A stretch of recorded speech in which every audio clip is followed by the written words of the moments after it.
আসসালামু আলাইকুম রহমতুল্লাহ। আশা করি সবাই ভালো আছেন। আজকে ভূমি উন্নয়ন কর দিতে গেলে আমাদের কি কি ডকুমেন্ট লাগবে ওই জিনিসটা নিয়ে আপনাদের সাথে আজকে কথা বলার চেষ্টা করব।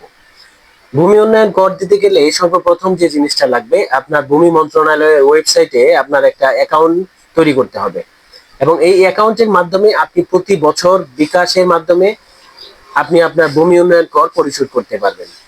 এখন আপনি যখন অ্যাকাউন্ট ক্রিয়েট করবেন তখন আপনার কি কি ডকুমেন্ট আপনার প্রয়োজন।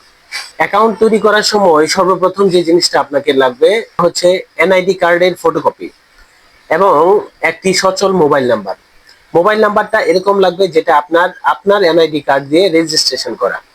তারপরে আপনার ভূমি উন্নয়ন করার জন্য যে জিনিসটা লাগবে, আপনার পূর্বের খাজনার রসিদ।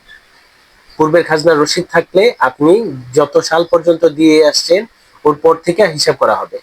আর অন্যথায় আপনাকে পুরো 40 বছর বা 47 বছরের খাজনা আপনাকে পরিশোধ করতে হবে।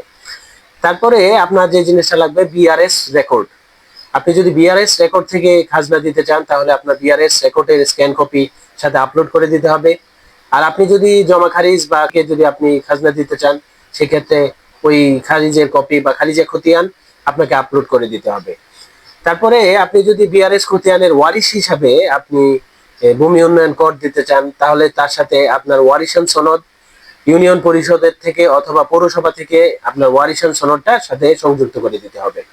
এভাবে প্রপারলি ডকুমেন্ট দিয়ে আপনি যদি ভূমি উন্নয়ন করে ওয়েবসাইটের মাধ্যমে আপনি যদি আপলোড করেন অথবা আপনি যদি আবেদন করেন তাহলে আপনার আর অফিসে ঘোরাঘুরি করার কোনো প্রয়োজন নেই। আপনি ঘরে ঘরে বসে থেকেই আপনি ভূমি উন্নয়ন কর পরিশোধ করতে পারবেন এবং টাকা আপনি বিকাশের মাধ্যমে, বিকাশ অ্যাপস এর মাধ্যমে অথবা বিকাশের মাধ্যমে আপনি পরিশোধ করে দিতে পারবেন। এজন্য কোনো ঝামেলা হয় না। আর ভূমি উন্নয়ন করে যে রসিদ, এটা আপনাকে ভূমি উন্নয়নের ওয়েবসাইটের মাধ্যমে ডাউনলোড করে নিতে হবে। এখানে কোনো অফিসার বা কোনো ভূমি উন্নয়ন আপনার খাজনার রসিদ ডাউনলোড করে নিতে পারবেন এবং এই ডাউনলোড কপির মধ্যে কোনো ভূমি অফিসারের স্বাক্ষরের প্রয়োজন নেই। এটা সম্পূর্ণ ইলেকট্রিক সিস্টেমে করা, যে কারণে ভূমি অফিসারের স্বাক্ষরের কোনো প্রয়োজন নেই। আপনি প্রতি বছর এই ওয়েবসাইটের মাধ্যমে বিকাশের মাধ্যমে এই টাকা পরিশোধ করে আপনার ভূমি উন্নয়ন কর পরিশোধ করতে। আশা করি আপনাদের সবার ভিডিওটা ভালো লাগছে।